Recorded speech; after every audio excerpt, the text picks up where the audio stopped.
Let me ask you something that used to haunt me. How do you say no to people you love when they've always seen you as the one who've made it?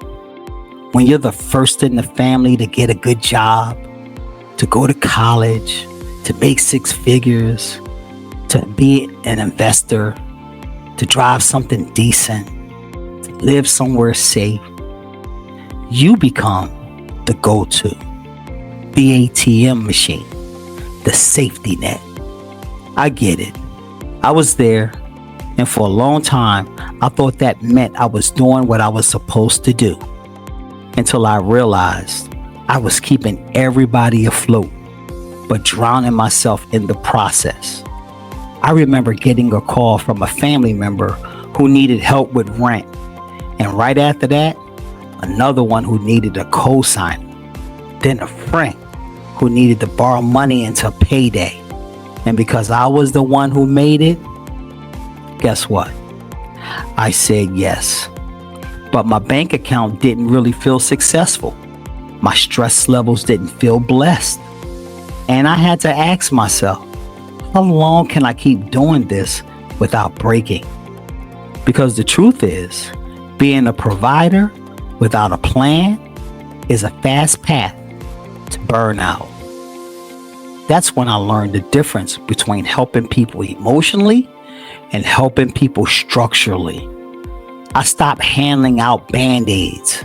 I started building blueprints. I stopped being a one-person rescue mission and start being a wealth architect. That's when I created the B.A.S.I.C framework, not just for me, but for the people I love and care about. Because real love isn't just about giving money. It's giving a model that they can follow. So what is the B.A.S.I.C system? It's build and save, accumulate assets, secure your income, improve your credit, and control nothing, yet own everything. I started using this for myself. Then I started teaching it to my family. Then I started teaching it to my clients and friends because I wanted to give them more than a one-time gift. I wanted to give them a system they could use to take care of themselves and their families. And once I got clear on that, the guilt started to fade because I realized I wasn't abandoning them. I was actually preparing them. That's why I wrote the B.A.S.I.C No BS Guide to Building Indestructible Wealth for the ones carrying the family on their back, but ready to start building the foundation beneath them. For the one who feels guilty for saying no, but no, it's time to say yes to structure.